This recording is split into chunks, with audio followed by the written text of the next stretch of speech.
A very good afternoon and welcome to another exciting installment of Trends. We are coming to you live from our Auckland Park studios in Johannesburg. I go by the name of Selepa Maifadi and we'll be giving you a wrap of the latest art and entertainment news in and around the continent. And I'm Nadia Adams and I'll be bringing you some highlights from the showbiz world this past week. Remember, you can interact with us on @Trends on SABC. Jabu Hlongwane's live recording of Moya Ka Jehovah from his latest offering Cross Power Experience 3 set the tone for today's episode with that amazing rendition of it. With the Christian calendar being on Lent, we thought it will only be right to continue to highlight some of the great gospel content that Mzansi has to offer.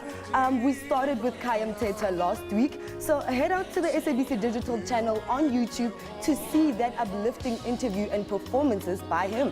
Today we have, of course, Jabu Hlongwane and Levuso Kobela with us in studio. Nadia Adams and myself are still at it, hitting the gym and eating super clean. We've been on a 10-day Eliminate Detox program since the beginning of the year and have just completed the second phase where we reintroduced the 8 eliminated food groups one at a time and of course monitoring it along the way. But don't stress if you're not in the loop. Check out this next insert to see what we've been up to.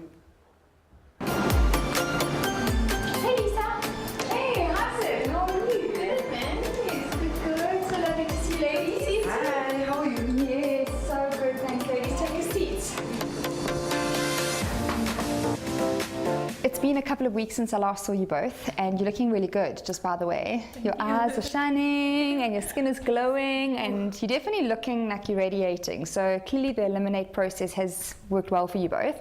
But I know that you went first and foremost on the 10-day cleanse, the Eliminate, and then you had to do the reintroductory phase, which is where you introduce all 8 of the different products back into your life 3 days at a time. So talk to me a little bit about that process and the highs and the lows and what you couldn't wait to eat and what foods actually didn't work for you and you realized, hang on, I think I might have a bit of an intolerance to this food, and what that was like for you. The reintroduction, it was a lot more difficult having to introduce and take it out, and especially with the sugar, because you'd gotten over that slump in the 10 days and then bringing the sugar back in, and then it was like starting from scratch. That's how I felt. What has been the biggest lessons? You know, you've done this now, it's been a month. You did your 10 days eliminate, you've reintroduced three days at a time, different foods. And so what have you got out of it? What has been your big sort of lesson from doing this whole process? I think for me it had to be discipline, you know, like to tell your mind that you're not gonna do this and you're gonna stick to it. That's been something that I have had to challenge myself to, and it made me realize that I can do this if I just tell myself that this is not what I'm gonna do, because I've been very disciplined. I mean, even the veggie juices, I drink beetroot every single morning. Wow. Yes, I do. And I wish all women would actually just throw out the scale, because it doesn't give us a good indication as to how your body composition has changed. I'm way more interested in how you feel, how you look, your measurements, and what your body composition is saying to me. It's our first weigh-in since we started the program, and we're already seeing results. Katlego dropped a whopping 6 kilos, and myself, well, I've dropped 2, but we're super proud. If I had any doubts about Rally's unorthodox methods, they've completely been resolved. Now that we've weighed in, it's time to hit the kitchen for some nutritional insight and details on the cleanse. So ladies, we wanted to educate the viewers a little bit more, because they're probably wondering what is the Eliminate. So it is a 10-day cleanse, a little longer than 10 days, but the full cleanse is 10 days, and then we reintroduce certain items after that, whereby we take 8 products or ingredients out of our diets for 10 days. And to give you an indication of what these different 8 things are, the first thing we eliminate is any kinds of sugar. So this is where it was really hard for you, hey Kath? All sugars, so your fizzy drinks, your chocolate milks, your sweeties, all went out your diet. Then any type of salt, so that goes for soya sauces, ready-made sauces, your table salt, your normal white salt that we're all very used to. Then wheat products, so that would go for, you know, biscuits, rolls, bread, pastas, bagels, all of that out your diet. Anything that was processed, so anything that comes not from a tree but from a factory. So if it came out of a tin, if it came out of a packet, if it came out of a box, it has been processed, okay, 99% of the time. So, you know, your cream crackers, chips, anything that's processed out. Dairy products, which is quite hard for a lot of people, so your cheeses, ice creams, yogurts, milks, out. Meat products, so that's eggs, fish, chicken, red meat, lamb, gone. And then caffeine, so that's not only your teas and coffees, not your herbal teas, your regular teas and coffees, also dark chocolate, and chocolate actually has a lot of caffeine in it. And then red wine and any other alcohol. This is actually the healthiest of all the alcohols right here. And we have to eliminate everything for 10 days. And then after the 10 days, we put one food back in the body for 3 days to see how your body reacted, to see if you were sensitive to it, if you were intolerant to it, if you got a headache, if you got tummy cramps, if it kept you up at night, if you just didn't feel great, you felt like lethargic because of the certain food group, so that you can determine what works for your body and what doesn't. Because a lot of people live their lives not feeling how feeling good feels. So if you are wanting to follow the Eliminate plan and get the recipes and the step-by-step guide, then go to lisarally.com, and under my store you'll see that I've got the entire plan and the kit that goes with it, and you can follow Kat and Nadia on their mission to lose weight and feel great in 2018. Kids are loving our local celebrities. This past week, Nickelodeon announced the nominees for the Kids' Choice Awards, where kids' votes actually count and celebs get slimed. Take a look. Black Coffee was among the nominees, taking the nod in the favorite global music star category, while Casper Nyovest and Caster Semenya were also recognized with nominations. WWE superstar John Cena will return to host the Nickelodeon 2018 Kids' Choice Awards on Saturday, 24th March, which will premiere on Nickelodeon. Casper Nyovest is reaching new highs. The rapper has been tasked by Coca-Cola to collaborate with US artist Jason Derulo on the 2018 FIFA World Cup anthem for South Africa. Nyovest was selected as Coca-Cola looks to widen collaborations across the globe, inviting local artists from the African continent to collaborate with Derulo to create uniquely African anthems for each of their countries. The South African anthem was revealed this week at a listening session with Casper Nyovest and Lerato Kganyago, who are fresh off the jet from LA where the song was recorded. Brad Pitt and Leonardo DiCaprio are set to star in Quentin Tarantino's Once Upon a Time in Hollywood. Sony Pictures said this week that the film has been dated for theatrical release on 9th August 2019. The project has become widely known as Tarantino's Charles Manson film. Neither DiCaprio nor Pitt will be playing Manson, however. Tarantino says they will play a pair of struggling actors. DiCaprio will appear as former Western TV series star and Pitt as his stunt double.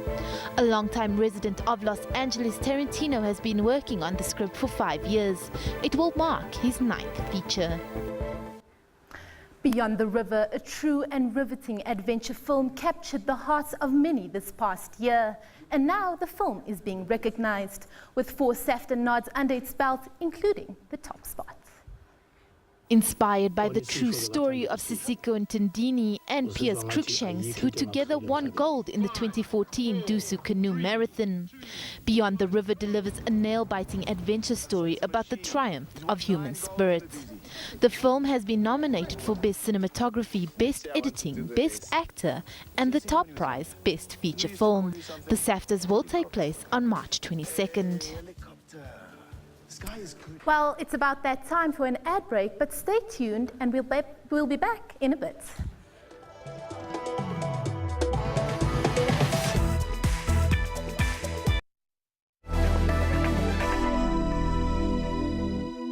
Welcome back. The rise of a new era of South African gospel music came in 1994 when a legend decided to drop his first solo album. And it went on to produce a multi-award-winning gospel artist and author who is now with us in studio. Yes, we are joined by Jabu Hlongwane, of course, and since then he has dropped and recorded over 20 albums. And that era of when he produced his first album inspired artists such as Leboso Kgobela, and also for her to use her voice to spread the word of the Lord. Thank you so much for joining us in studio today. Thank you.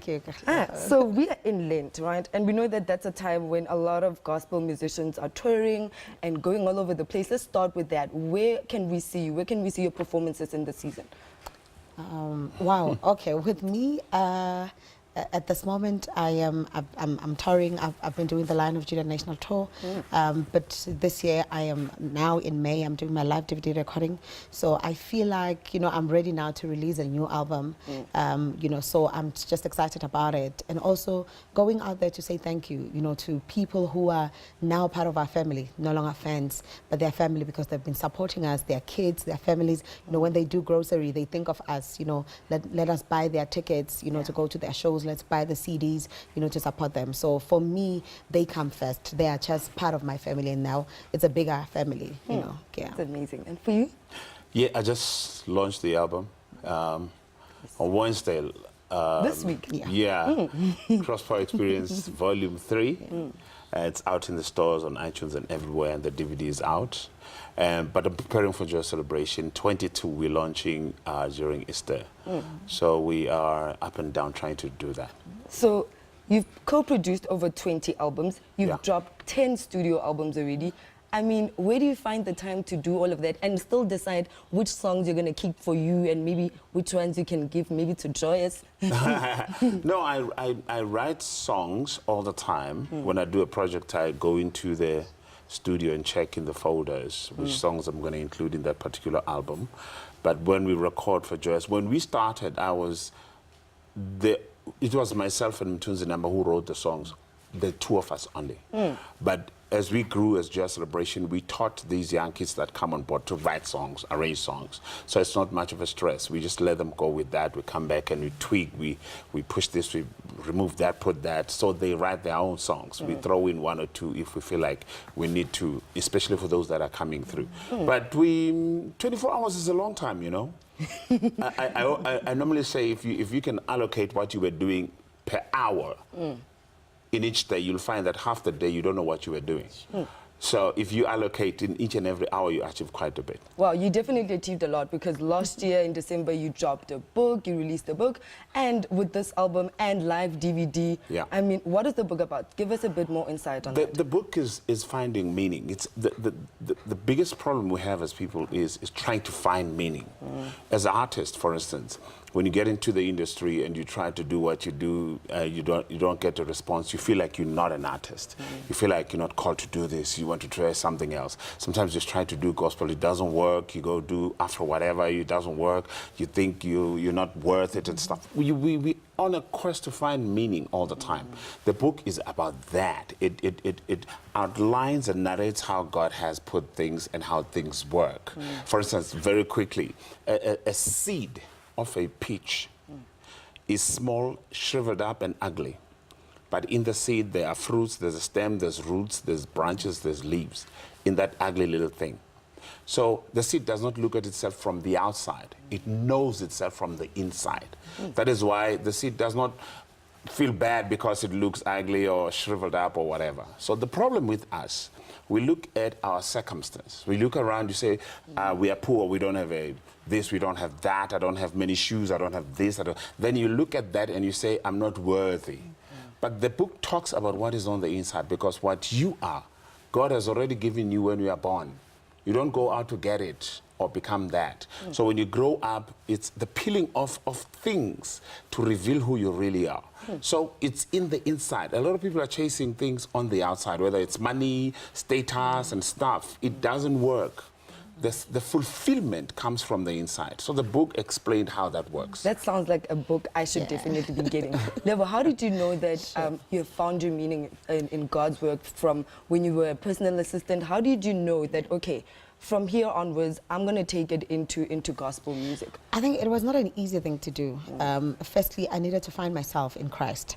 You know, am I rooted enough, you know, to stand before, you know, the children of God, even people who are sometimes thinking that they are not, even though they are, because of circumstances or things that we've done in life. And I've went to auditions. I remember, you know, sitting here when Tata Jabu, that I went when he was doing they're doing a CD with Tata Vuyomukwen.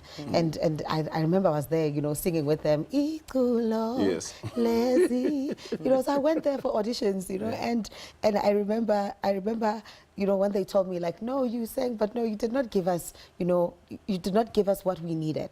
And that did not put me down, but that gave me, you know, that effort to say that, God, you know, I know there's so much that you have deposited in me. I think I love what you just said about the seed, you know, to say that, you know, I might look ugly on the outside. I might look like I am not meaningless or I'm meaningful to other people, but there's so much that you have deposited in me. You know, the outside does not say anything, but what is inside, what you have deposited in me, you know, I'm able to take it to the world. I'm able to take it to people, because when you stand on that stage and you sing, you don't do it because of the outside, but you're giving people what you have on your inside. You know, you are delivering what God has deposited in you. So that made me to say, I know that, you know what, with God I can do anything, and I can stand the test of time, because I must say, after, I mean, you have 3 albums, but a lot of people just know your last album, and for some reason that album is the one that got you into the mainstream, you know.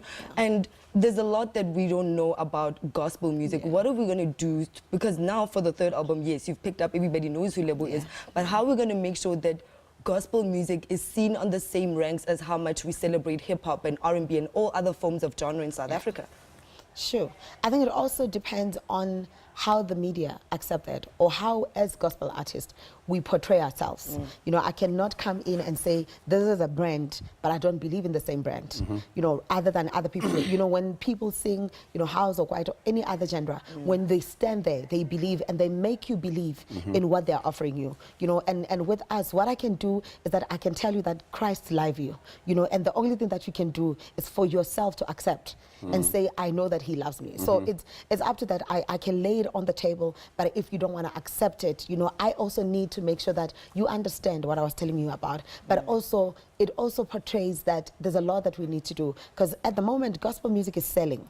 You know, we are very high on the music chart. You don't see us falling down, you see us you know, just going up and up. You know, God is opening up, you know, a wave, you know, of great musicians who are here, who are doing very well. But I think it also starts within us. What is it that we are bringing to the people, and how do we want them to accept what we bring to them? Well, that's all we have for today. I wish we could chill here for another hour, but unfortunately we just have 60 minutes on this show. That was Jabuhlo Ngwane and Lebus Khobela telling us about their coming projects and the influence that they have in the gospel industry in South Africa. She took the crown just 4 months ago, and now she's crafting a new kind of Miss South Africa. 8 van Heerden launched the very first Miss South Africa book club this week with the firm belief that power lies within the pages. Let's take a look. Her road to Miss South Africa wasn't the easiest. After being crowned first princess in March last year, by November, Adia van Heerden found herself becoming Miss South Africa, when the reigning queen, Demi-Leigh Nel-Peters, was named Miss Universe, leaving room for Van Heerden to take the crown and shine. But Van Heerden is not just a beauty queen. Behind that beautiful, flawless exterior is an intelligent, strong woman. Her softer side can be seen when caring for her patients. I'm a qualified medical doctor and lieutenant in the South African National Defence Force. I became Miss South Africa at 4 a.m. in the morning in my pajamas in the bed that I grew up in as a little child. And since then I have enjoyed every single moment of having the opportunity to lead, grow and inspire. So this was quite Van Heerden is taking a new direction as Miss South Africa, as she launches the very first book club for the organization. The tone of the evening was one of inspiration, as we all listened while the young doctor shared some of her most personal experiences and failures. Tonight is the launch of my book club. Books have played an incredible role in my life. They have taught me so much, whether they be inspirational or fantasy. And I feel like I need to pay it forward. I need to teach young women that you have the ability to educate yourself, not only on the internet, but through, a beautiful hard copy of a book.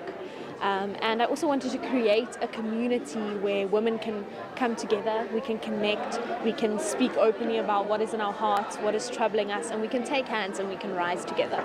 It's an open invitation, it does not cost anything, you do not have to have read the book before. My idea is to inspire you to actually read the book and to really just mingle with the girls afterwards, really get to know everybody else on a personal level, because my goal as Miss South Africa is not to be a girl that is up there, that is perfect the entire time. I want to be a tangible woman, a real woman, a woman that wants to come out on a Wednesday evening and connect, have a glass of wine and connect with other women. The book in point, Rising Star from writer Brené Brown. Van Heerden couldn't put the book down once she started reading. It's a book about being vulnerable. And society is making a big shift, especially for women, to be very hard, very strong, to hustle, to be boss babes. And yes, we are those things, but I don't want us to lose touch with the emotional side, because being an emotional woman and being soft gives us an immense edge on men. It's where our strength truly lies. It's our ability to connect in ways that male leaders throughout the world have not been able to. And I truly believe it's what the world needs. The evening left many women feeling touched and inspired, describing the club as a place where women meet, mingle and elevate each other. I think Adia's direction she's chosen to take is one that a lot of women can relate to. So in terms of being real and being honest with yourself and being honest with your emotions is something that all women can relate to. So she's not going on about something that no one can find comfort in. For me, it was a very proud moment to see a Miss South Africa lady doing something such as having a book club, because as she said, it had become sort of about going to events, dressing up, smiling and saying hi to everyone, but to actually do something that she can even still continue after her reign, and something that actually raises conscious women in South Africa is an amazing and a beautiful thing, and I really give her props for that. It was very empowering to be here as a young woman. We grow up watching Miss South Africa, wishing that we could get this personal interaction with them, and to be this close, and for her to tell us so much about herself and to bring things into reality, because like the girls were saying, we live in such a world where it's all about social media and certain presence and a certain appearance. So being here tonight has just been really real, which sounds weird, but it's just been a touch of home, and it's what we needed as young women to hear today, and to just celebrate each other and actually enjoy each other's company without worrying about photographing it, but just living in the moment. Well, that was absolutely amazing. We are going to take a quick break. We'll be back right after this. Don't go anywhere.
Well, if you don't already know, I mean, that is Lebo's Kgobela with her very popular song, Lion of Judah. She'll be performing for us again later on in the show. But any time is with us, and if we take control to shape our attitude and reshape our memories, that time is always now. Our time for the best possible uses of our lives. Those are the words of the late political poet, Professor Korapetse Bra Willie Khositsile. The time is today. As a celebration of reclamation of Black history, the Department of Arts and Culture has sponsored the Living Legends Legacy Program sessions that explores the personal, social, and ideological and leadership dimensions of Professor Khositsile as a writer and transformation leader through poetry, jazz, and visual arts. This and more is taking place today at Funda Community College in Soweto. We're now joined by the curator and marketing manager of this event. Welcome to Trendz. Thank you. Thank you so much for coming. So tell us a bit about the Living Legends Legacy Program. What is it about? Okay. Living Legends program, it's about celebrating the living legends that in South Africa, there's about 88 of them that the Department of Arts and Culture has enlisted. So we've partnered with them from 2015 in this program. So we've had a number of living legends that have visited us, where it's an intergenerational exchange of ideas and the future and how the youth sees their future in the arts industry and how the legends can pass on the baton to them and the different experiences that they have had. So you have already had a session for the Khositsile. So Why are you doing it again? Okay, we had the session earlier last year with him, and then in November we had agreed on a 3 series with the Department of Arts and Culture, starting with the month of February, celebrating the Black History Month, and then moving to the month of March, where we are celebrating the human rights, but focusing on women in arts, and then the month of April we'll be celebrating the International Jazz Day. The focus was going to be on Brahu. Unfortunately, the 2 of them departed during the course of the year, but we decided to continue with the program, whereby we'll be inviting 4 speakers that will be focusing on the topic that Professor Khositsile had already agreed on, which was visual culture and internet and the preservation of our memory. Tell us a bit about the program that people can expect to see today at Funda College. Yeah, so the program is divided into 3 components, which because we will touch on the last component of it. The first component, it will be a master class where we have 4 speakers that will be dissecting the topic that I've already alluded to. And then the second part will be a jazz poetry.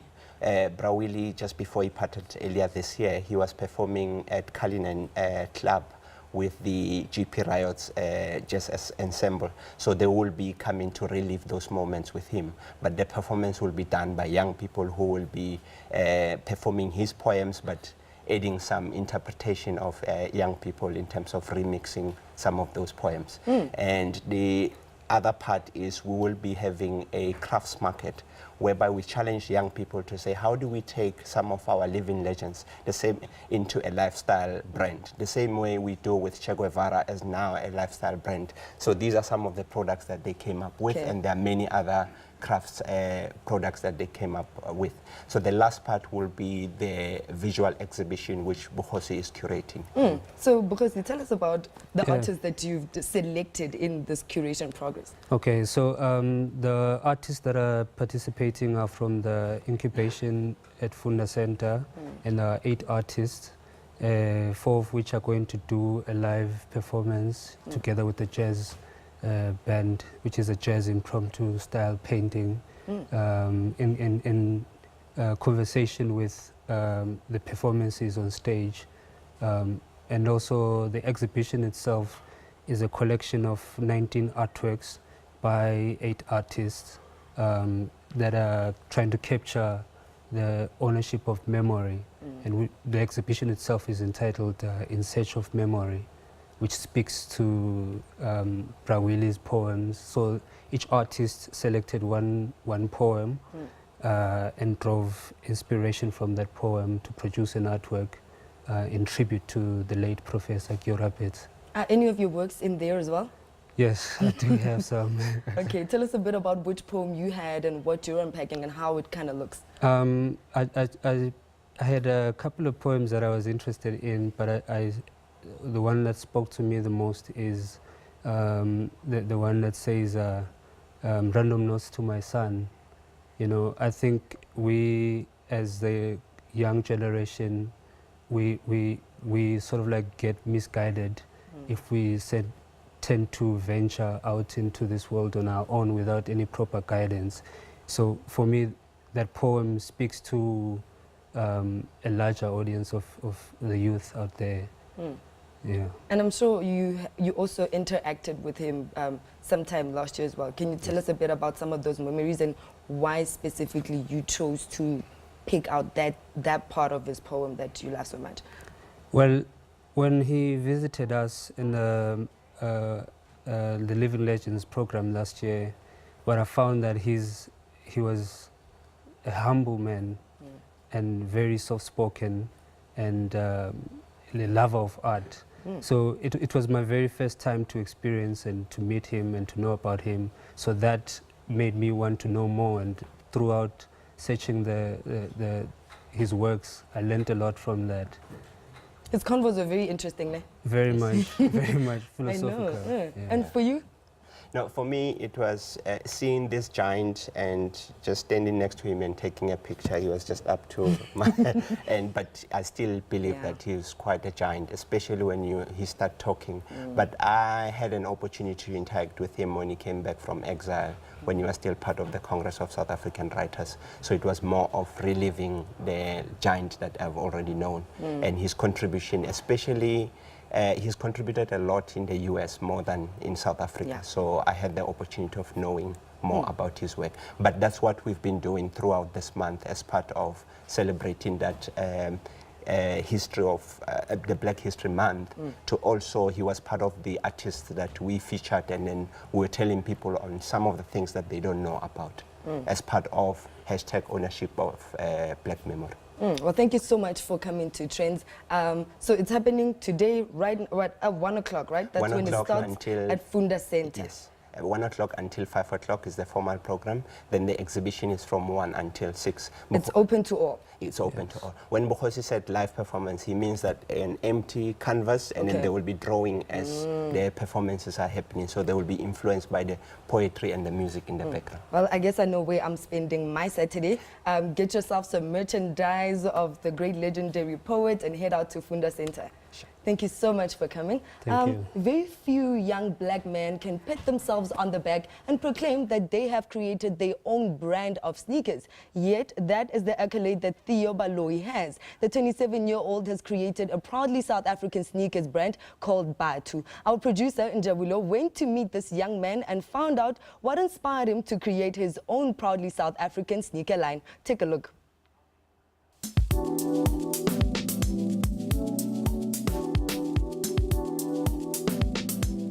There are many brands of sneakers with different designs to choose from. But if you want to stand out by wearing a truly South African sneaker brand that's described as a happy shoe, then Batu sneakers are definitely your best bet. Designed by Theo Baloyi, these sneakers are meant to offer sneaker lovers with the choice of choosing a comfortable shoe suitable for our climate. We caught up with Baloyi at one of the stores that supplies Batu. I'm a sneaker fan, I'm a sneakerhead. So it happened that I was traveling to Dubai, and basically all the time when I went to Dubai, I came back to South Africa and I came back with like nice sneakers, and a lot of my friends were like, these are nice sneakers, where do you get it from? And I realized that there's actually a gap for an African shoe brand, that Africans can proudly affiliate with, And growing up in the townships, the word Batu always means, shoe, so it always referred to any type of a shoe as Ibatu, So I just wanted to conceptualize that, trademark it, and just create an African shoe brand. So based on the love for sneakers, and whenever I came back home to South Africa, I realized there's a need for an African sneaker brand. So basically what happens is that, with my thought process and the concept of Batu, I just did not only want to tell a story, but I wanted to be innovative. I wanted to come up with different designs. I started this concept. This is our first range. There's going to be a lot of sneakers that are going to be launched. The reason and the inspiration behind this range was there was a trend of colorful socks that was going on at the time, and they were normally known as Happy Socks. Even though Happy Socks is a brand, they were known as that, and it was a trend going on. And it's like, how about we create a happy shoe, what I'm saying, that is unique. If this sneaker, if you look at the sneakers made out of the mesh material, we say it's the only sneaker that breathes, it's because it blows air into your feet. We've got colors injected in the sole as well to show the happiness, that it's basically a spring shoe, a summer shoe, it's a happy season, what I'm saying. So we created specifically for that. Theo, I see you've got different colors for different sneakers. Yes. Just take us through the coloring. I see actually some beautiful colors. Actually, this one is one of my favorite. I think this is grey, right? Yeah, that's great. Okay, so take us through how to depict the colors for the sneakers. Yeah, so basically Batu comes in 6 colorways now. We've got white, grey, navy blue, light blue, and pink. The colors that we chose for now were colors that are common in spring or in summer. So if you look at the grey color, it's complementary to any type of outfit. If you look at navy blue, it also complements any type of outfit, especially the white one as well. So we looked at the colors that are complementary or compatible to any type of outfit. So you don't have to think too much when you're choosing your outfit. You know what I'm saying? You can wear it with literally anything. This sneaker can be dressed up or down. With different colors to choose from, it is made for both males and females. And the cherry on top is that it does not cost an arm and a leg. Well, I definitely want to grab a pair of those sneakers. Mzansi music lovers are in for a treat. Two long-standing music brands are celebrating their 4 decades in the music industry. The forefather of Kwai Jazz, Don Laga, and Mbaqanga group Soul Brothers announced their national tour celebration earlier this week with a mini concert at Yamaha Music in Johannesburg. Take a look.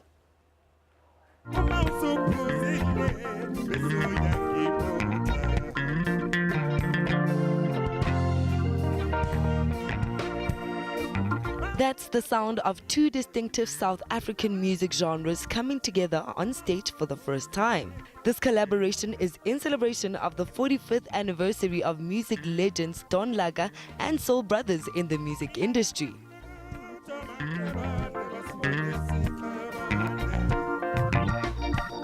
We've been talking about it for so many years, and it started years ago, I think, when Moss was doing his first album, M1. And I wanted to work with him because I was, as an organist. And for me, he reflected more of a Jimmy Smith, but with a different touch. So I wanted to work with him, and I approached him, and we were signed in the same label, by the way. That's about 30 years ago. 30 years ago, yes. And, we've always been talking about it, but we have never had a chance to do it. Last year, when I was turning 45 in the music industry, and I knew he was also. So I then went and approached him. I said, Moss, we have to do something, and now. And he just said, oh, yeah, we have to. The birthing of new sounds is what the acclaimed jazz legend Don Laga is well known for. The Kwai Jazz Maestro's latest studio album, Reflections, pays homage to his 4 decades of influence and hit-making in the music landscape. The project features the likes of Mafiki Zolo, Tebe, DJ Maporisa, Dr. Malinga, and MT. This collaboration tour with the Mbaqanga group is certainly one for the books.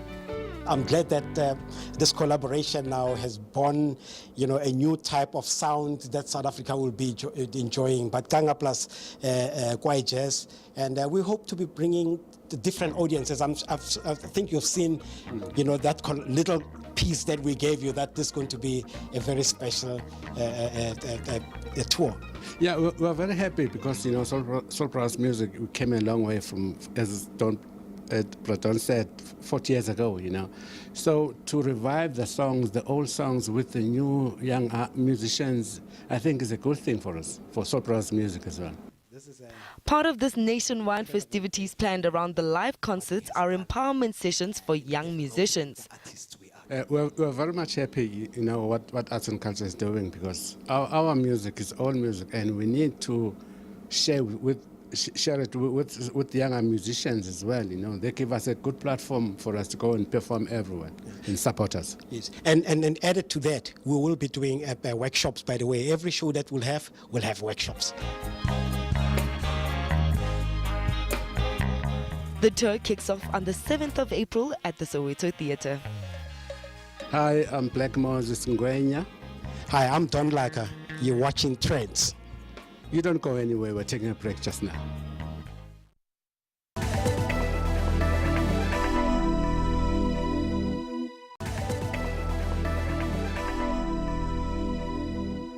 Welcome back to Trendz. Breakfast is out and brunch is in. This midday meal also made the list for being one of the coolest times to grab a bite, which explains why Chill Light launched the Light Brunch Collective campaign that explores this new trend. A Good Tuesday goes along the lines of the one Nadia and I had this week. Our wellness series is just in line with one of the coolest global trends, fitness, that is. Let's take a look. Breakfast might be the most important meal of the day, but ditching it for a mid-morning meal with your mates is way cooler. The Chill Light is launching a brunch collective campaign that will highlight this new hangout trend. It's basically like a safe space for people who like brunching, but don't always want to do it pretty much in the same places. So we're going to be moving around the country. We started in Joburg today. We're going to be in Cape Town and Durban pretty soon. The whole concept comes from like global trends. So people in New York brunch, in Dubai, like it's an actual thing. And we're just trying to pretty much get the country up to speed, I guess. This campaign is exploring fun midday hangouts, and since fit is the new fun and brunch is the new thing, then why not do both on a Tuesday? Well, you know what? I've always looked for things that are so different to the norm, right? And I love fitness, but I also love to hang out with my girls and have long, laid out brunches and lunches. And so this is a really great way to fuse both worlds. I think it's exciting. I think sometimes we like to live in the mall or, you know, in the confines of the things that we've always done. So it's nice to have a little bit of Havana in Johannesburg. They just know a way to just make things that seem kind of boring and quite hard to do really exciting and really trendy. So I really feel that this was an amazing event. I really enjoyed myself. There was dancing, there was yoga, there was music, there was a vibe. So it was really, really interesting. I loved it. Today's activities were crowned by spinning karaoke. The best of both worlds. Do you know how much fun karaoke is? Do you know how scary spinning is? But then afterwards you feel so great. Imagine putting them in the same WhatsApp group. It works. It's amazing. We just finished our yoga session with Jasmine, and it's actually cool because we did beer yoga, something that has never been done before. I mean, we still want to leave whilst we're trying to keep healthy and fit. So it's really cool to have a drink that's less in calories that you can drink while working out. It's really refreshing. That 10 minutes is just like a basic something to get your heart rate going and also to get you excited. Sometimes when I plan my yoga classes, I try to plan a mood around it. So today it was just about feeling happy, getting your energies up, especially in line with the whole the brunch collective, you know. It's very happy mood, you know, it's got that Cuban vibe. So I just wanted to bring that in. There's always that one fitness activity that even your busy schedule can't take you away from, not even for the who's who of Mzansi. I like to stay fit with my little boy. He's very, very active. Any mom out there will tell you that it takes a lot to run after them. And then just very basic weight work. So even if it's resistance, just with your own body, doing push-ups, sit-ups, squats, that kind of thing really, really works. With me, my typical routine is I like doing everything. I'm not the person, I don't like doing the same thing all the time. I do eat fairly healthy because I want it to be sustainable and long life. So I would run, I would do strength. I mean, a lot of times women don't do weights because they think you're going to look like a man. But the trick is, it's me trying to get to that level where I educate people on the importance and the benefits of actually doing both. I'm a runner. I absolutely love to jog because obviously I don't always have the time to be going into gyms and stuff, but one thing that I can guarantee is that a good jog will keep me good for the day. Hello, this is your Madam Speaker. I'm Babi Muloy, and this is Trending SA. Hey, it's not. It's Trends on SABC. Well, yes, that was the Light Brunch Collective. That was absolutely amazing. We can't wait to go to the other ones.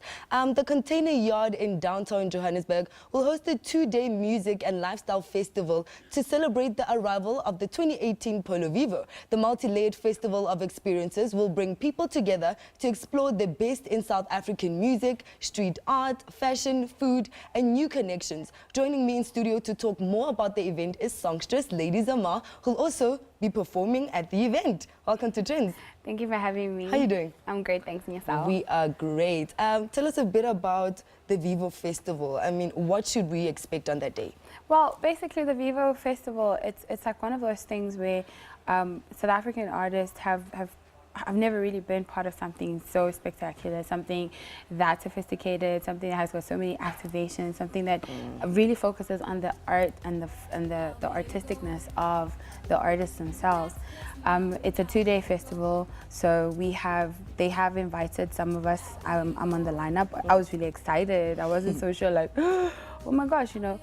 They're launching the new Vivo, and that's something that's very, very, very nice, especially for the audiences that are going to be there. I mean, Vivo cars are really like cute and stuff like that. So being part of a launch of a car in that kind of, those kind of stages and that kind of, I don't even know how to explain it. Like it's like a big event, okay? It's like a huge event. So yeah, it's going to be fun, and I'm going to be performing most of my my fan favorite songs.